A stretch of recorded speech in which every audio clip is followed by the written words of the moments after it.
तो यहाँ नाम दिया है लार्ज सैंपल टेस्ट। लार्ज का मतलब, जैसे मैं किसी को सीनियर सिटीजन कब बोलता हूँ?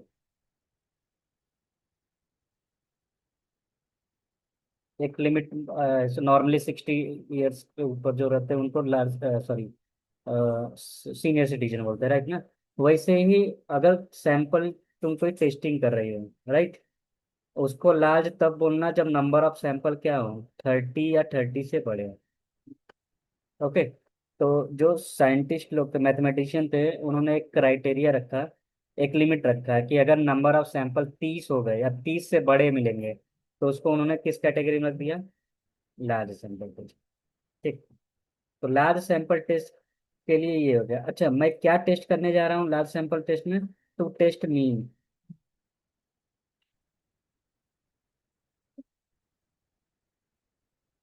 मीन का मतलब ऐसे समझो, जैसे तुम बोल रही हो कि सर कर्नाटका का, महाराष्ट्र का, केरला का लिटरेसी रेट है 54%। एक एग्जांपल ले रहा हूँ, कुछ भी हो सकता है, ज़्यादा भी कम भी। और क्या इस सैंपल मीन के हेल्प से तुम डिटरमाइन कर सकती हो कि पूरे इंडिया का पॉपुलेशन मीन क्या हो सकता है? राइट, वही हम लोग टेस्ट करने वाले हैं। अंडरस्टूड? तो जैसे मैंने 3 सैंपल लिया, महाराष्ट्र, कर्नाटका और एक लिया था 3। वैसे अगर 30 से ज्यादा रहेगा तो हम लार्ज वाला यूज करेंगे। ठीक है। यस। तो with the help of samples और सैंपल मीन, ध्यान से सुनना, सैंपल मीन और पॉपुलेशन मीन अलग होता है ना? पॉपुलेशन मीन मतलब पूरे इंडिया का लिटरेसी रेट। सैंपल मीन मतलब जो तुमने पर्टिकुलर सैंपल लिया है, 3 सैंपल, 4 सैंपल, उसका। तो with the help of sample mean you have to check whether population mean जो दिया है वो सही है कि नहीं सही है। ओके। तो इसमें देखो, इसमें हमेशा स्टेप्स लिखना जरूरी हो। पहला स्टेप होता है हाइपोथेसिस। हाइपोथेसिस में एक होता है null hypothesis. Null hypothesis represented by H0। Okay. Yes. तो नल हाइपोथेसिस में क्या होता है, यू आर टेस्टिंग मीन ना, कौन सा मीन? Population mean. और पॉपुलेशन मीन को किससे रिप्रेजेंट करते हैं? म्यू से। तो म्यू का कुछ ना कुछ वैल्यू दिया रहेगा, कांस्टेंट, राइट? यस। और एक होता है अल्टरनेट। ये म्यू नॉट नहीं रहेगा, इसको बोलते हैं अल्टरनेट हाइपोथेसिस। अल्टरनेट का मतलब क्या है? जो भी चीज तुम मान रहे हो उसका अपोजिट। जैसे तुम मान रहे हो कि हाँ, इंडिया का लिटरेसी रेट 76% है, तो अल्टरनेट में क्या होगा? 76% नहीं है, ज्यादा भी हो सकता है, कम भी हो सकता है। दूसरा स्टेप होता है टेस्टिंग करना। उसमें ये फार्मूला लगाना, x bar minus mu sigma by root n. Okay. बाकी सब तो पता ही तुम्हें, एक्स बार क्या होता है? Sample mean. म्यू क्या होता है? Population mean. सिग्मा होता है स्टैंडर्ड डिवीजन। और n number of sample, right? तीसरा होता है कॉन्फिडेंस लेवल।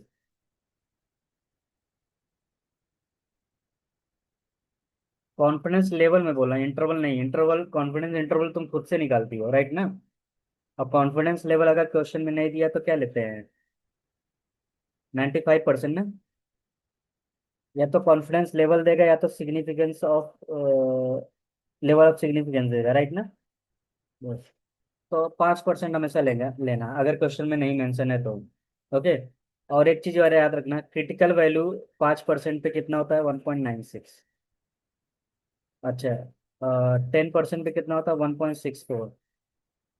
और 1% पे कितना होता है? आई थिंक ये 2.54 होता है ना?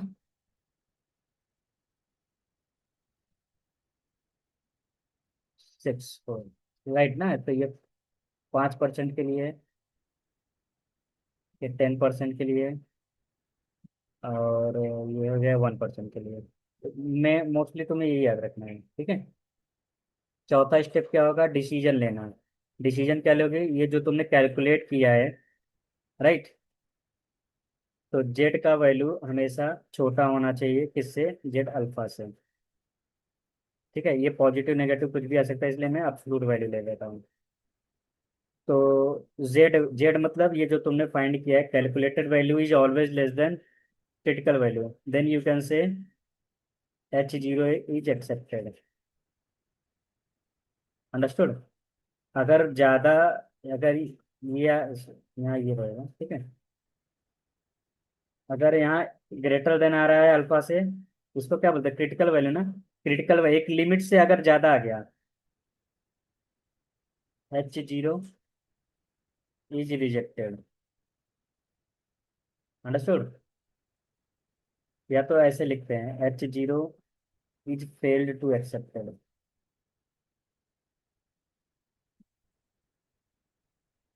देखो जब जज जजमेंट देता है, कभी ये नहीं बोलता कि नहीं ये गलत है, राइट ना। वो हमेशा ये बोलता है कि ये चीज साबित नहीं हुआ कि ये सही है, राइट। तो हमेशा ट्राई करना कि रिजेक्टेड ना लिखें। हमेशा लॉजिक सेंस में बात करना। Is failed to accepted, accept करना मुश्किल हो रहा है, क्यों? क्योंकि जज ने क्यों बोला कि मैं एक्सेप्ट करना मुश्किल है? क्योंकि उसको एविडेंस नहीं मिला वैसा जिससे वो प्रूफ हो सके, राइट ना। यस।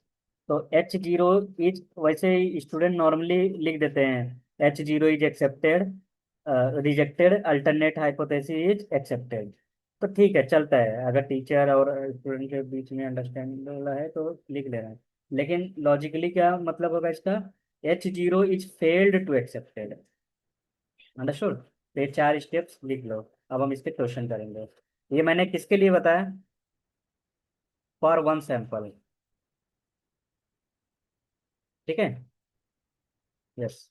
पार्ट टू सैंपल के लिए पहला स्टेप सेम होगा। चलो अच्छा, मैं यहाँ पैरेलली लिख देता हूँ। This is for one sample.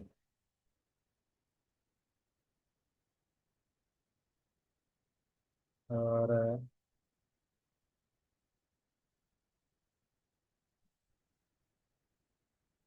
Part two sample के लिए पहला स्टेप सेम रहेगा। ओके। दूसरा स्टेप में फार्मूला थोड़ा चेंज हो जाता है। क्या? x1 बार माइनस x2 बार। इसमें म्यू क्यों नहीं आएगा? अच्छा हाँ, एक चीज और। नल हाइपोथेसिस क्या रहेगा? दो सैंपल है ना। जैसे एक सैंपल तुमने लिया तीन स्टेट का, महाराष्ट्र, कर्नाटका, और एक ले लिया आंध्र प्रदेश, एक ले लिया कश्मीर, और हिमाचल, और एक ले लिया अरुणाचल प्रदेश, राइट ना। तो सैंपल नंबर वन है, सैंपल नंबर टू है। दोनों एक ही पॉपुलेशन से आए हैं, तुम्हें ये चेक करना है। इसका मतलब पहला वाला पॉपुलेशन मीवन मान लेता हूँ, दूसरा वाला म्यू। अगर दोनों सेम हो जाएगा तो इसका, दोनों एक ही पॉपुलेशन से माने जाएंगे, राइट ना, राइट ना। तो x1 माइनस x2 क्यों लिख रहे हैं? क्योंकि x1 minus mu, -x2 minus mu, जब ब्रैकेट ओपन करोगे minus mu plus mu cancel हो जाता है। अंडरस्टूड ना। यस। HA क्या रहेगा? कि ये दोनों सेम पॉपुलेशन से नहीं आ रहे हैं। और यहाँ लिखना है SE। SE का मतलब होता है स्टैंडर्ड एरर। स्टैंडर्ड एरर कैसे फाइंड करते हैं?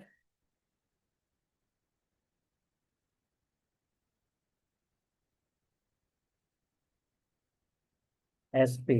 SP क्या होता है? पहले वाले का स्टैंडर्ड डिवीजन प्लस दूसरे वाले स्टैंडर्ड डिवीजन का whole square divide by two. Okay. ये हो जाएगा, बस इतना सही फार्मूला चेंज है। और कॉन्फिडेंस इंटरवल वगैरह सब वही रहेगा, तीसरा स्टेप, चौथा स्टेप वही रहेगा। ओके। इसमें भी वही चेक करेंगे। अगर जेड का एक्सेप्ट कब करोगे? जब तुम्हारा वैल्यू हमेशा छोटा रहेगा, किससे? कैलकुलेट, सॉरी, क्रिटिकल वैल्यू से। तो पार्ट टू सैंपल्स। अब तो पूछ सकते हो कि सर तीन सैंपल चार सैंपल आ जाए तो उसके लिए हम लोग अनो ये यूज करते हैं, अनोवा।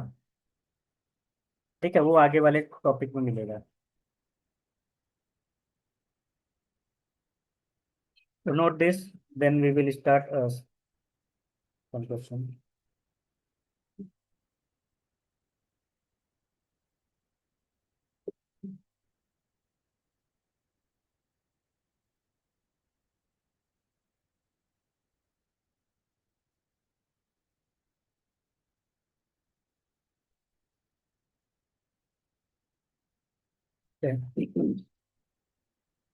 जैसे ये क्वेश्चन देखो। क्वेश्चन को पहले रीड करो और तुम खुद आइडेंटिफाई करो कि ये टेस्टिंग कैसे टेस्टिंग है, और कैसे मुझे पता चलेगा कि लार्ज सैंपल टेस्टिंग है? क्वेश्चन में क्या लिखा है? A random sample of 50 items. चलो यहाँ एक चीज पता चल गया, एन का वैल्यू क्या है? 50 है, विच इज ग्रेटर देन 30। इसका मतलब तुम्हें लार्ज सैंपल टेस्ट यूज करनी होगी। चलो एक चीज क्लियर हो गया। अच्छा ये देखो, एक मीन लिखा है, मीन कौन सा मीन है? ये कौन सा मीन है? वेरी गुड, क्योंकि 50 आइटम यहाँ लिखा है ना सैंपल, तो sample mean is represented by X bar. और वेरिएंस कितना दिया है? तो वेरिएंस मतलब होता है सिग्मा स्क्वायर। तो with the help of sigma square you can find sigma. कितना होता है? 3.2, राइट। अच्छा, कैन इट बी रिगार्डेड, अब यहाँ से क्वेश्चन स्टार्ट हुआ है, पूछ रहा है क्या ऐसा हो सकता है क्या कि from normal population with mean. अब यहाँ देखो ये कौन सा मीन है? वेरी गुड, तुम्हें ये चेक करना है कि ये जो डेटा दिया है क्या इसका पॉपुलेशन मीन 5.4 हो सकता है क्या, अगर मैं अल्फा का वैल्यू 5% ले लूँ। क्वेश्चन समझ में आया? फिर से रीड करो। राइट ना? बस। अब तुम बोलोगे सर चलो क्वेश्चन तो समझ में आ गया, लेकिन कौन सा टेस्टिंग यूज करें? Large sample. वन सैंपल है, एक ही सैंपल दिया है ना। यस। एक 50% का ग्रुप है, उनका ऑन एन एवरेज मान लो ये कुछ हाइट ले लेता हूँ, ठीक है, इतना है, विथ स्टैंडर्ड डिविएशन इतना। तो बताओ क्या पॉपुलेशन मीन 5.4 हो सकता है क्या? राइट। तो मैंने पहला हमेशा स्टेप्स में लिखना, हाँ, क्योंकि स्टेप मार्किंग रहता है इसमें। तो पहला क्या लिखोगे? हाइपोथेसिस। पहले तुम्हें बताना पड़ेगा तुम मान क्या रही हो। Right. Null hypothesis. Null hypothesis consider है व्हाट दे आर आस्किंग। तो H0 म्यू का वैल्यू कितना है? 5.4। अल्टरनेट हाइपोथेसिस क्या होता है? HA। HA कभी कभी H1 लिखते हैं, कंफ्यूज मत होना, कुछ बुक में 5। तो 5.4 नहीं हो सकता है। तो 5.4 नहीं हो सकता, मतलब 5.4 से ज़्यादा भी हो सकता है, कम भी हो सकता है। ओके। बस। दूसरा स्टेप में क्या बता रहे हैं? टेस्टिंग करेंगे, या कुछ स्टूडेंट इधर कैलकुलेशन लिखते हैं। ठीक है, तुम्हारे ऊपर है, कुछ भी लिखो।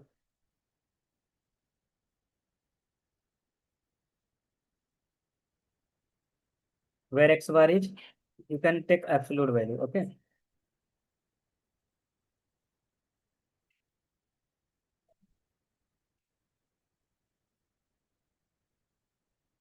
बताओ इसका वैल्यू कितना आ रहा है?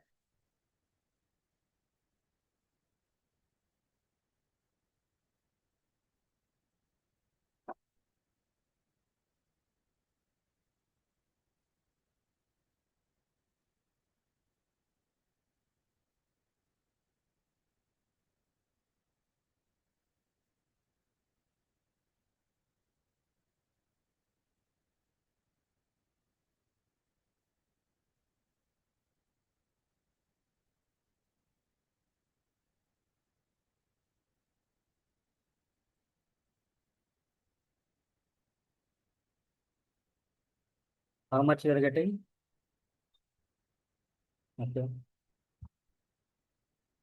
चलो मैं यहीं से देख लेता हूँ। 1.77 आ रहा है, ठीक है। अच्छा अब मुझे बताओ अल्फा कितना लेते हैं?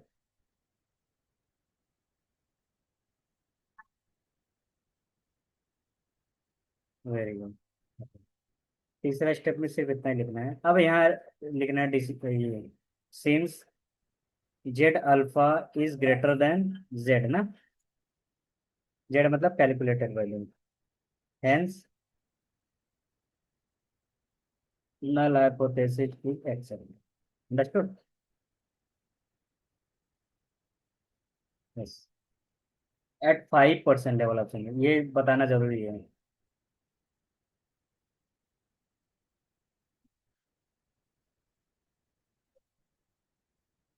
क्योंकि अगर 1% होता, राइट ना, अगर 1% होता तो 1.64 होता ना।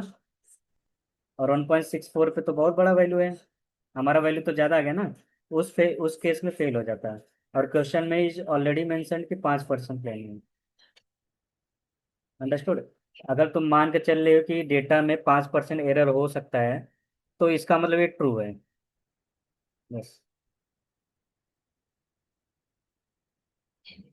तो एग्जाम में भी तुम्हें ऐसे ही लिखना है, ये हो जाएगा गिवन पार्ट और ये हो जाएगा कैलकुलेशन पार्ट। इसका मतलब ये हो गया कि ना, सॉरी, पॉपुलेशन मीन 5.4 इसका हो सकता है। ओके। अच्छा, ये जो नल हाइपोथेसिस एक्सेप्टेड है ना, ये देखो, ऐसा क्लेम कर रही हो तुम कि हाँ ये हो सकता है, लेकिन 100% नहीं बोल सकती कि हाँ यही है, बिकॉज तुमने 95% पे काम किया ना। यस।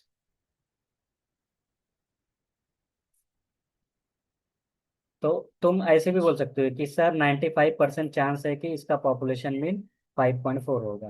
अंडरस्टूड। यस।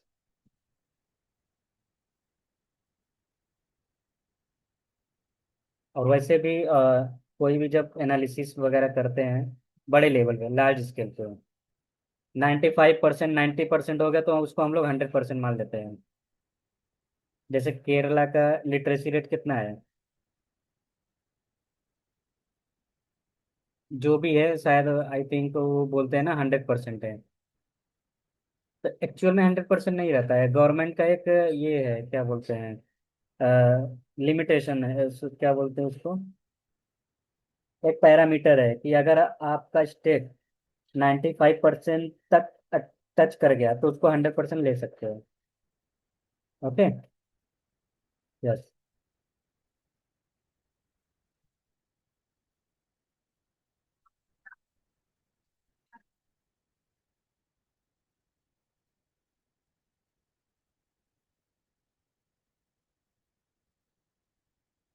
तो बहुत सिंपल सा लॉजिक है, तुमको दो चीज दिया जाएगा, एक सैंपल मीन और एक सैंपल, और एक स्टैंडर्ड डिविएशन भी दिया जाएगा। तो with the help of these data you have to determine कि नल हाइपोथेसिस सही होगा कि एक्सेप्ट होगा कि नहीं होगा। ओके। आगे चले।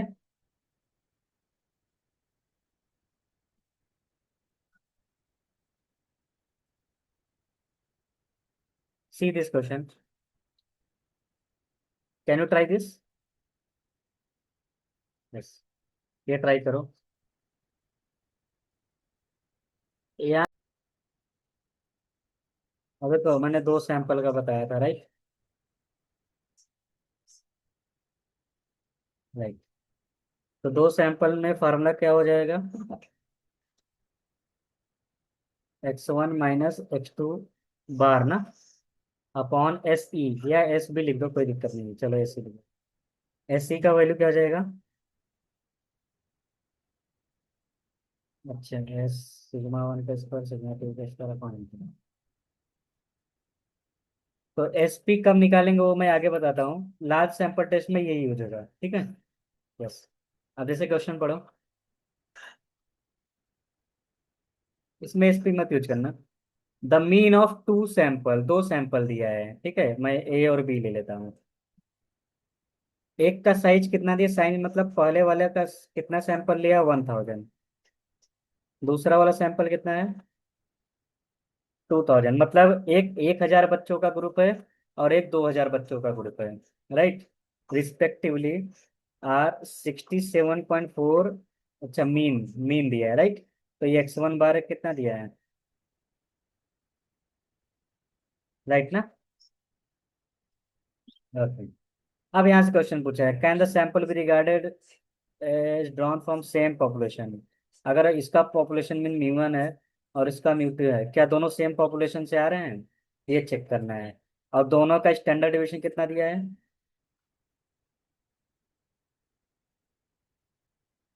ये गिवन वाला पार्ट है। इतना लिखने के बाद ही सॉल्यूशन स्टार्ट करना, ठीक है, ताकि ये बार बार क्वेश्चन देखना ना पड़े। ओके। हमेशा इस फॉर्मेट में लिख लो। ओके। अब नल हाइपोथेसिस क्या लेना है, μ1 इज इक्वल टू μ2। अल्टरनेट क्या लेना, नहीं इक्वल है। फिर इसके बाद कैलकुलेशन वाला पार्ट करो। कैलकुलेशन वाला पार्ट ये वो फार्मूला होता है ना। तो before finding Z, first find S C. तो मैंने एस सी का फार्मूला बताया है।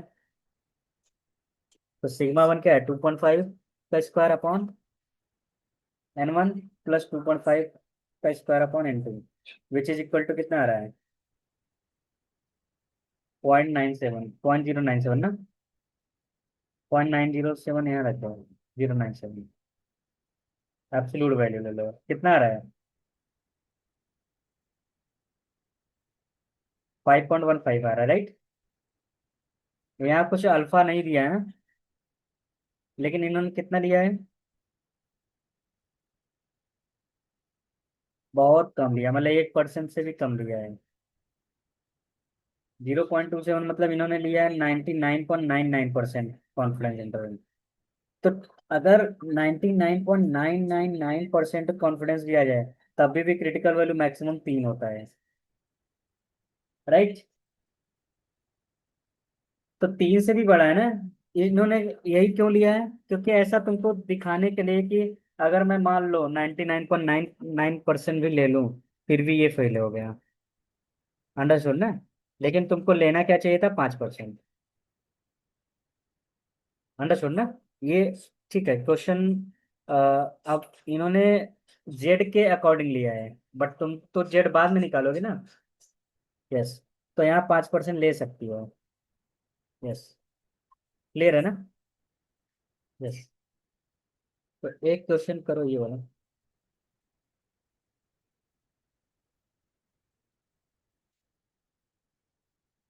तो कंक्लूजन क्या दोगे, the samples can not be regarded as drawn from same population. मतलब एक का पॉपुलेशन मीन अलग रहेगा, दूसरे का अलग रहेगा। यस। Try this question.